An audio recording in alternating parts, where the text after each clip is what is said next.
Discovery Weekly. Welcome to Discovery Weekly, the bonus show from the podcast Discovery Show, where we talk about all of our other discoveries throughout the week that are not podcast related. I'm Zach.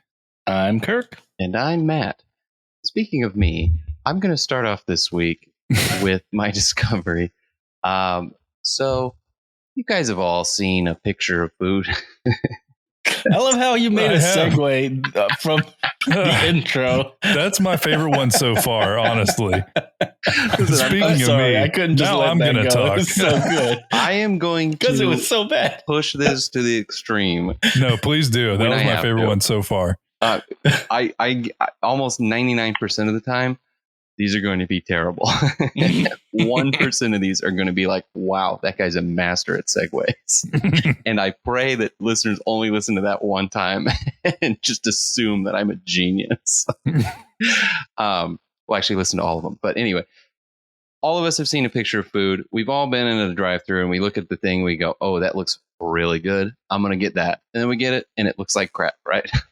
Yes. Mm-hmm. Yes, everybody. Every time. That's because when food is photographed, there are all these weird things that people do to it. It's called food styling. I'm going to go through a few of the really weird ways that food stylists make food look appetizing in photographs.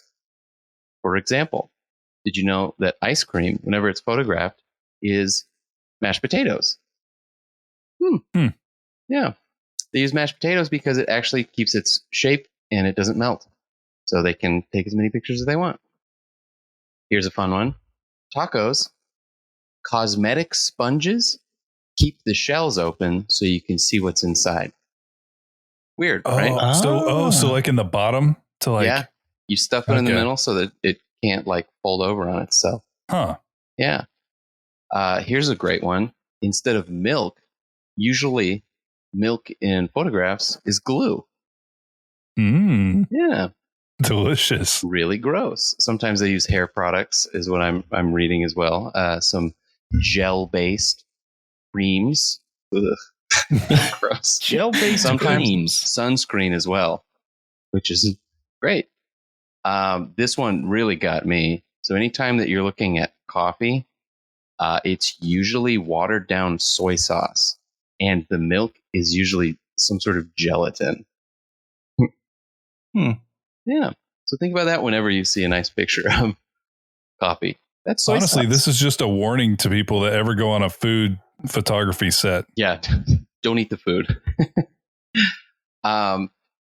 Let's see. Another one is anytime you see steam, it's usually not coming from the thing that the steam is coming from, in quotes, in the actual picture. It's usually some cup or receptacle of boiling liquid behind it, because most of these things are not hot, so they can shoot them consistently.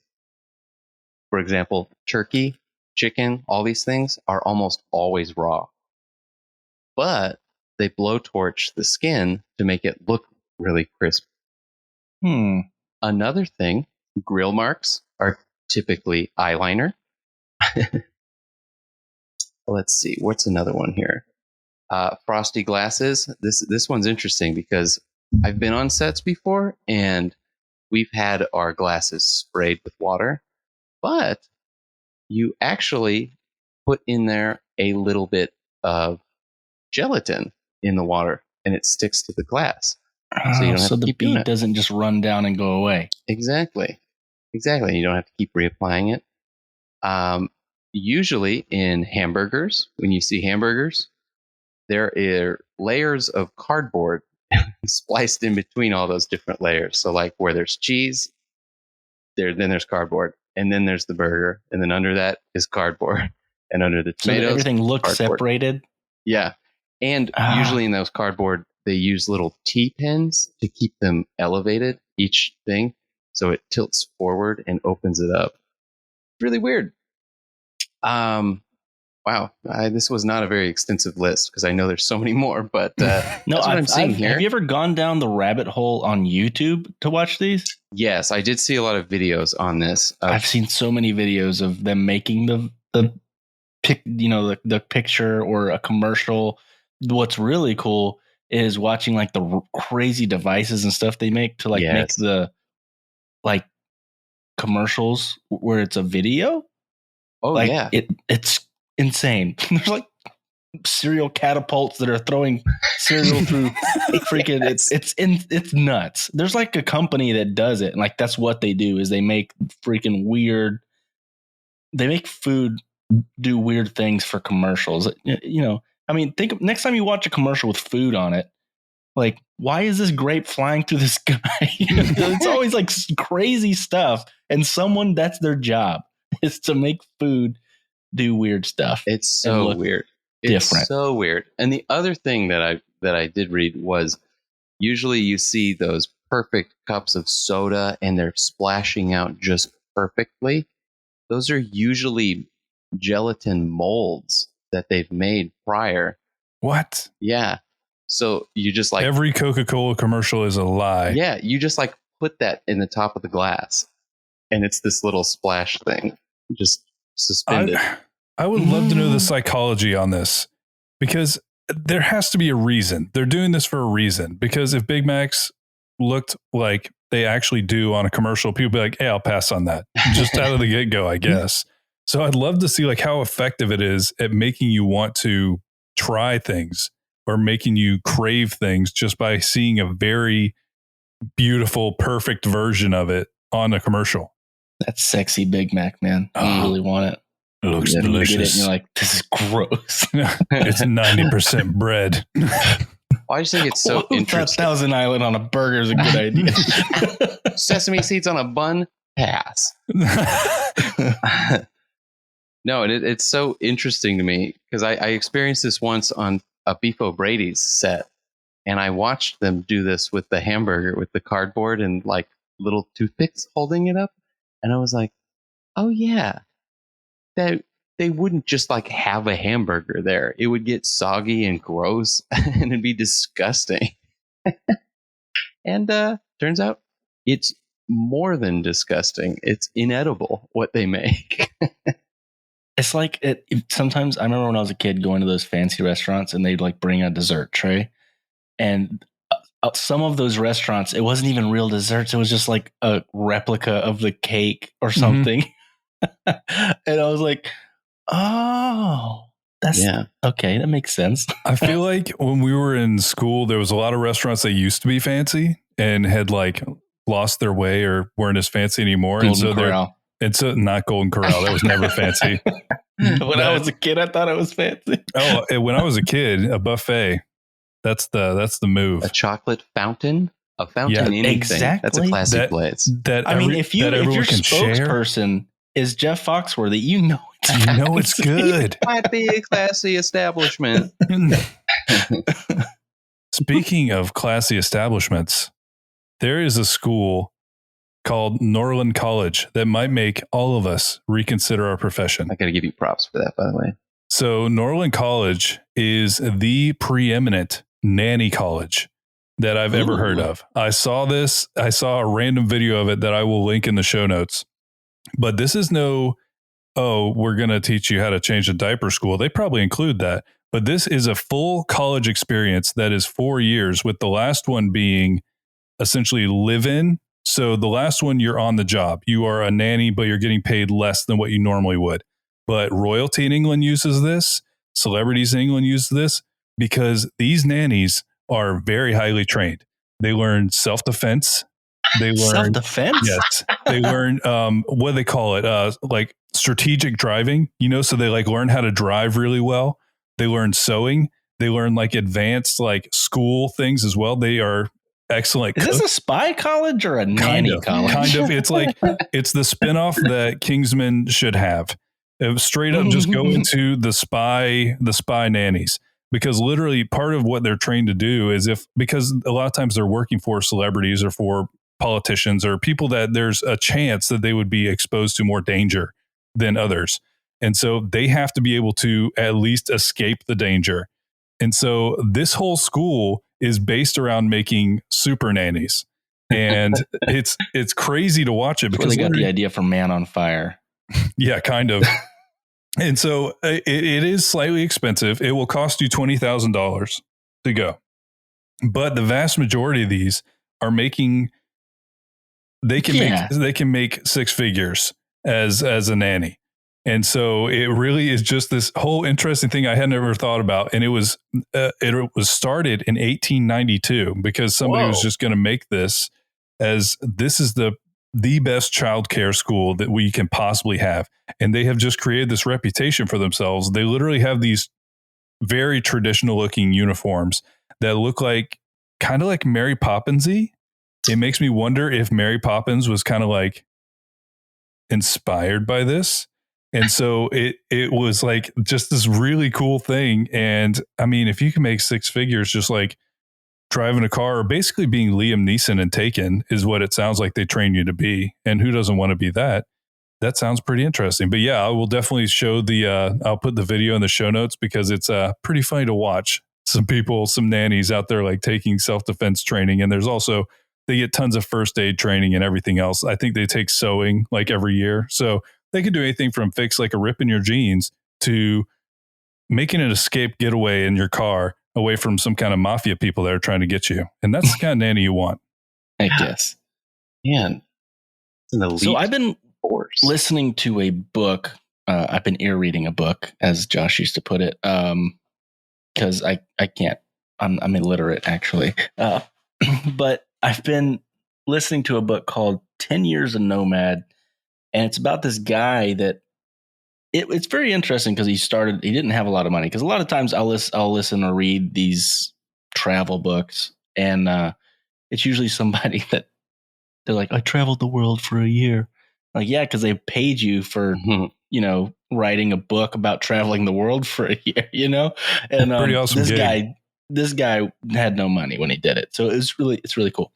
But one of the points that he made early on in the book was, and it's what inspired him to actually leave his job and actually go travel like more extensively, was that he met some people from, I think, Canada and Belgium. And they were talking to him about, vacation time. And apparently everyone in the world has a ridiculous amount more vacation time than we do. In fact, we're one of the only we are the only first world country that doesn't have a mandated amount of vacation time. Every other first world country does. And if you look it up, there's like a lot of research. But and it's funny because even here, we think of like Japan as being like these very hardworking, overworked people, and yet they get like almost 3 times the vacation time we do. But so I found this article from the Washington Post. It says, according to the study from Centers for Economic and Policy Research, the European Union requires members of the country to grant of the countries in the EU to grant workers at least 20 working days of paid vacation. Many nations go well above that number, and some offer a heap of paid holidays as well. France, for example, requires at least 30 paid days off, not including paid holidays. So not including Christmas, New Year's, and every other, holiday you might get off. While the UK mandates 28 days off. Then there's, Finland, Norway, Spain, Sweden. And I remember my aunt's she lives in Spain, and she visits every year. And I remember she would come down and she'd be here for like a month. And I'm like, how? First of all, the first thing I think is, how do you have so much money to do that? Yeah. And it's funny because she's always staying at one of my cousin's houses the whole time. And she books the flight a year in advance. And that's why, because she gets freaking a ridiculous amount of time off because it's a normal thing in these other countries. And for some reason, we in America never have. The U.S., on the other hand, is on the very worst hand, mandates no paid vacation or paid holidays, 0 days. It's the only country in the Organization for Economic Cooperation and Development, a group of 36 of the world's wealthiest nations, that does not require employers to give workers annual paid leave. According to the Center for Economic and Policy Research, That leaves 23% of Americans that have zero paid vacation and 22% without paid holidays. And I do remember working somewhere where it was for 10 months. Yeah, 10 months. I had 3 days off. And there was no weekends. It was just, I had Thanksgiving, Christmas Day, and New Year's. Those were the 3 days off that I had. And then we did get some vacation in the summer. But I don't know, listening to this book and then thinking about travel and all these other countries having this time off, and then I started looking into it, and some of the stats are pretty crazy. It says more than half of U.S. workers, 54%, and this 1,000%, it must be like in our culture because I feel this way, report feeling guilty about taking vacation time even when they do take it. And this is a survey with over 2,000 full-time workers in the U.S. that they did. Not only that, Americans left 700, because that's the thing they're talking about, is like not only do we get less paid vacation, but it's ingrained in us to not take it when you do have it. Yeah. Americans left 768 million days of paid time off unused last year. 768 million days of paid vacation that they didn't use, according to research released by the U.S. Travel Association. The study found that 55% of Americans did not use all of their paid vacation time. And here's another thing that I thought was interesting, and I am guilty of this. I actually don't know the last time I took a vacation that lasted more than 4 nights.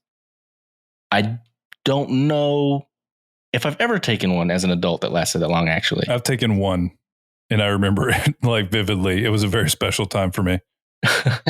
It says more than half of Americans did not take a leisure trip of more than 4 nights over the past year, according to a report from, I can't pronounce that, it's some global thing. The travel insurance company said millennials were leading the micro-vacation trend, with 72% taking at least one trip of fewer than 5 nights. Nearly 20% of those surveyed in May said their longest trip in the past year was 3 or 4 nights long. The same survey found that 28% of Americans did not take a leisure trip of any length.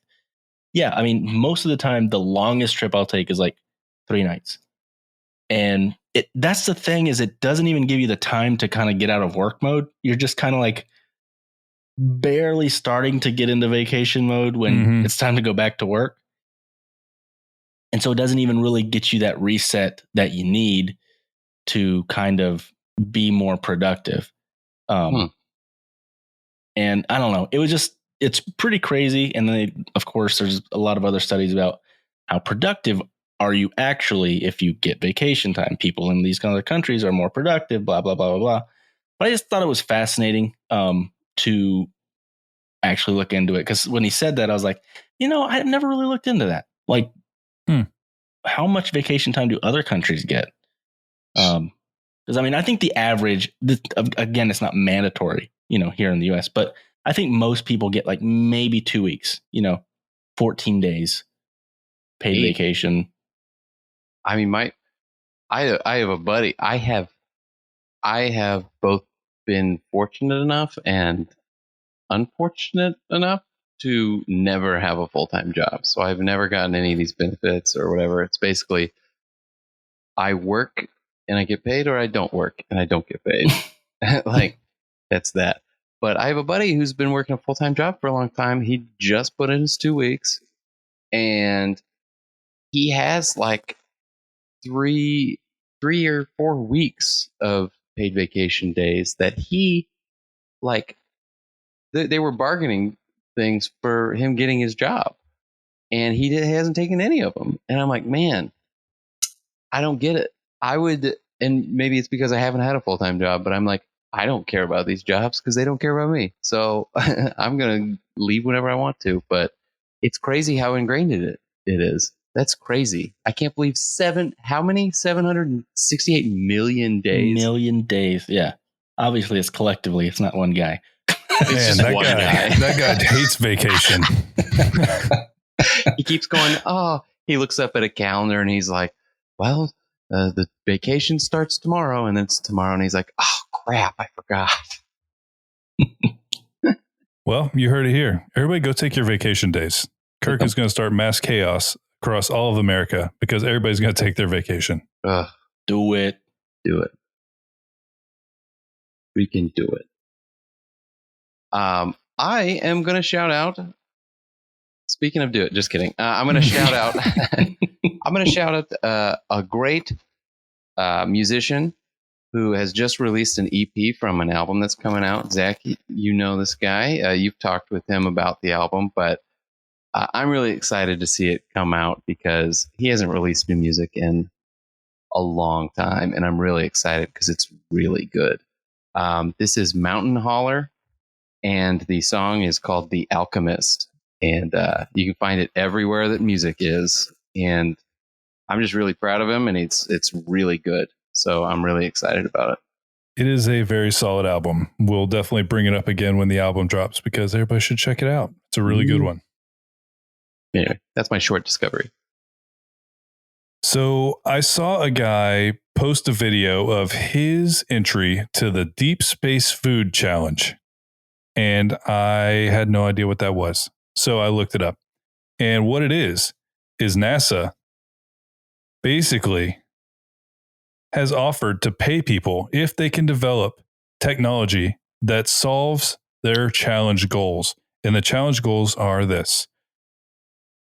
They want you to find food production technologies that can help fill food gaps for a 3-year round-trip mission with no resupply, feed a crew of 4 astronauts, improve the accessibility of food on Earth, in particular via production directly in urban centers and in remote and harsh environments, achieve the greatest amount of food output with minimal inputs and minimal waste, and create a variety of palatable, nutritious, and safe foods that require little processing time for crew members. So basically what this is they want to find new technologies that they can send on missions to places like Mars.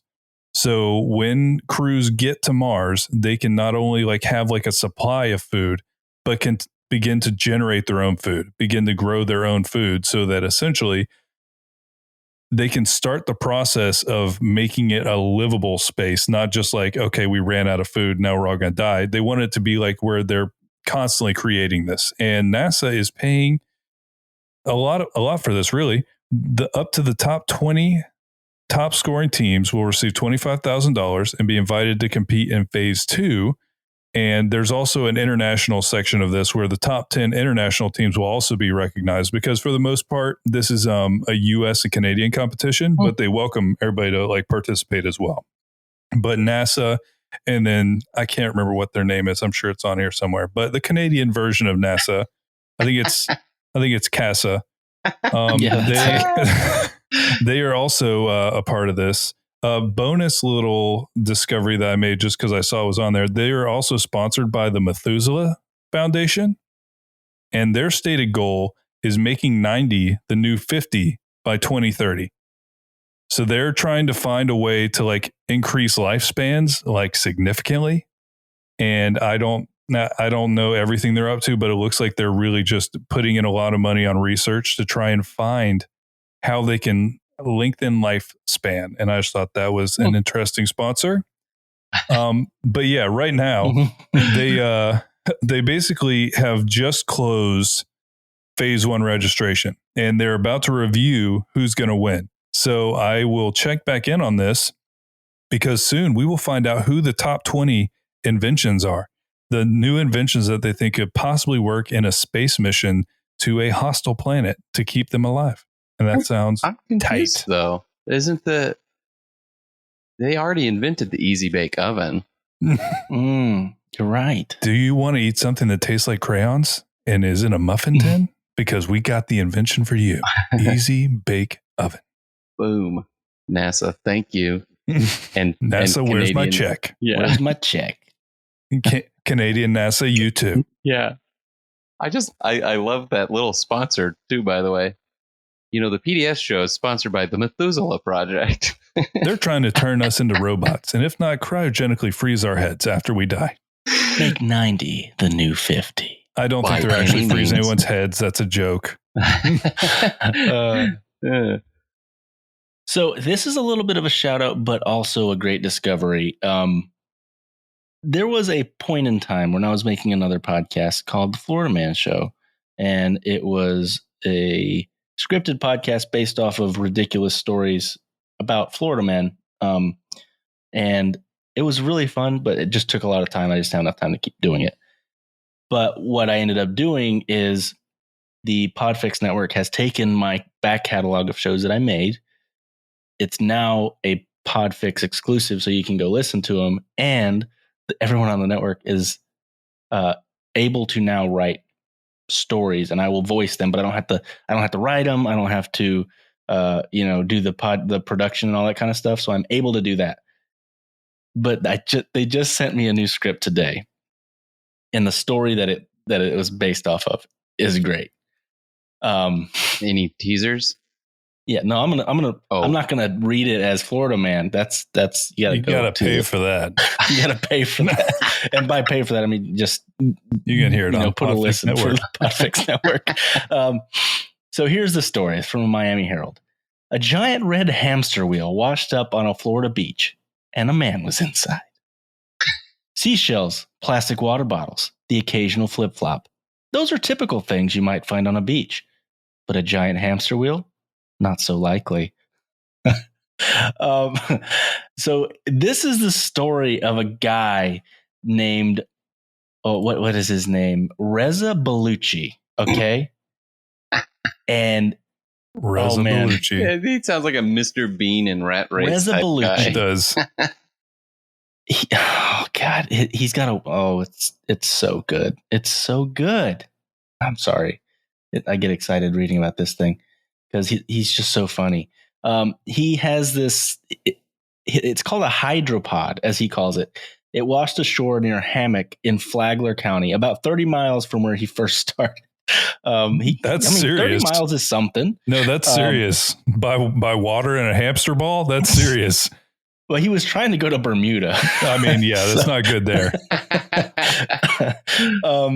So apparently, people were calling the cops saying that they were seeing, and I love how the article says UFO, unidentified floating object. I want you guys to help. I'm going to help you guys visualize this. Have you ever seen those like bicycle things that you can ride on the beach that look like they don't work at all? Yeah. And these giant wheels. It looks like a giant wheel, but it has like a cage. So it's like two giant wheels with a cage in the middle. And he's in the middle and he can just like run and the both sides will make it keep going. That's basically what it looks like. And he wanted to run to Bermuda. He wanted to run to Bermuda. Yes. And it was for the sake of raising money. Ooh. And that's what's funny about this. He wanted to raise money for first responders. And they make a decent point. He said the kind that got him out of this situation. The vessel is reportedly outfitted with GPS and enough food for days. Food and water, sorry. But this isn't his first time he's done this. He's committed. It says Bellucci made his first failed attempt in 2014 trying to travel north before having to be rescued in the middle of the Atlantic Ocean at the cost of $144,000 by taxpayers. His second attempt was 2 years later, which also failed when he was stopped by the Coast Guard for safety reasons.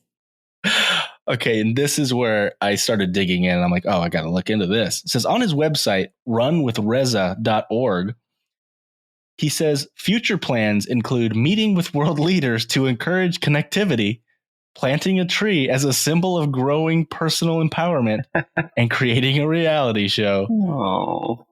And he has, I will admit, a not bad looking website.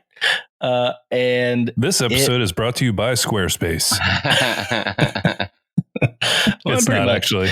But dude, it's so funny because he has, you can tell he's got a kind heart, and he just does all these running things. Yeah. He's like running for causes. Sounds so sweet. But this is his vision. This is the list of his visions on his website. Okay. but it's so ambiguous. Like, okay, what is your actual goal? It says meet with world leaders as a symbol of encouraging connectivity and have them sign their national flag as a symbol of their desire for peace among nations and as an endorsement of good faith to actively help the poorest of their country meet their basic needs. Whoa, that's like really specific. And what is he gonna do about that? Like, he's gonna run. He's gonna be in the hamster wheel in the ocean. Is what he's gonna do. It's both specific and vague at the same time. Yeah, it's like sign this flag to say that you like peace, and they're like, yeah, okay. Now that's what I'm saying. It's not actual. No, I'll see you later. Oh yeah, this is the other one. Speak with school children to tell his story and plant a tree as there's a space supposed to be there as a symbol of growing personal empowerment. Wait, he's gonna tell kids that he like almost drowned 3 times? Children, you too can make the Coast Guard come get you out. If you get stuck in the ocean far enough, they're gonna come get you. You too can be a burden on the taxpayer.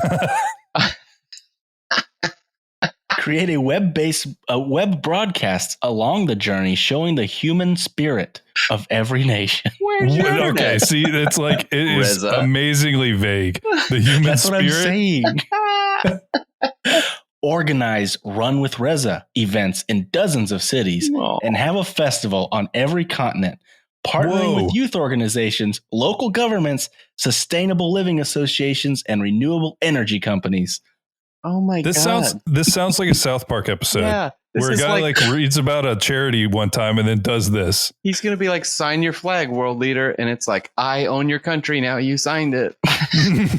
He like wants to be a world leader. No take backs. Yeah. I am God now. Does he pose a lot in pictures like this with his thumbs up? Just being like, yeah. No. Yes. Yeah. I know this guy. I've seen this guy 1,000 times. No, he's got so many pictures of him in runs and like exactly just smiling at a camera. He's really tired. Create a reality television show and feature documentary. And the last one, establish partnerships with local organizations for building projects like water wells, small medical centers, and schools, thereby enriching the lives of thousands worldwide and creating jobs. What? Yeah. I mean, who can argue with that? I mean, that's what I'm saying. He's you can tell his heart's in the right place, but it's just so funny. I really do picture him like Mr. Bean. He's like, it's a race. I'm having fun. We're all doing good. Yes. He looks like just the nicest guy, but it is very funny to look at all the pictures and read that story. I mean, it's just an amazing story of a guy in a hamster wheel that washed up in Flagler. No, this is the story of a man who refuses to give up on establishing that world leaders like peace. Yes. And that we should all connectivity each other. And despite and plant a tree. Despite and tell the children despite that he should give up. 100%. He refuses. This is a triumph of the human will, and we're all better after having heard it. I just keep picturing him like washing back up on the shore, and it's like, Rizza didn't make it again. But hey, good job, so this buddy. is his third attempt that has been foiled. Foiled by nature. Yeah. He's like, well, I got in the water, and it's wet. Who knew? I couldn't make it to England. Like, I don't know that it is physically possible for him to get to Bermuda in that thing. Oh man! In his like, his wildest dream is I'm going to go to an island paradise. I don't think he can make it. And I'm worried about him now. Oh, there's the link in the chat, so you can see what he looks like. I'm definitely going to react. 1,000%, you're going to know that's exactly what you thought in your head. Oh, yep, that's him. And he's always carrying an American flag everywhere he runs. You know, he's so happy. Oh my God. Oh man, it's great. It's a great story. I'm glad that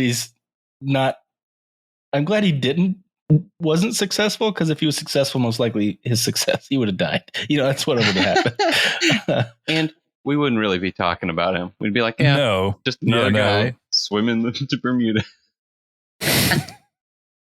The classic story. Oh, what a sweet. I like him. Yeah, I like him too. I do like him. I like I want to go run determination. with Oh my God, his sponsors, Methuselah Project.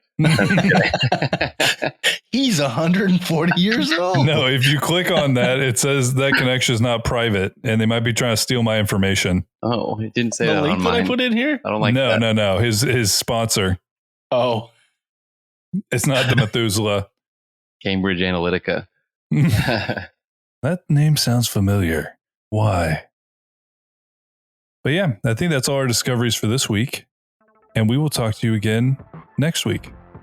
Go be like Florida man. Run to Bermuda. Run to Bermuda. Just run over there.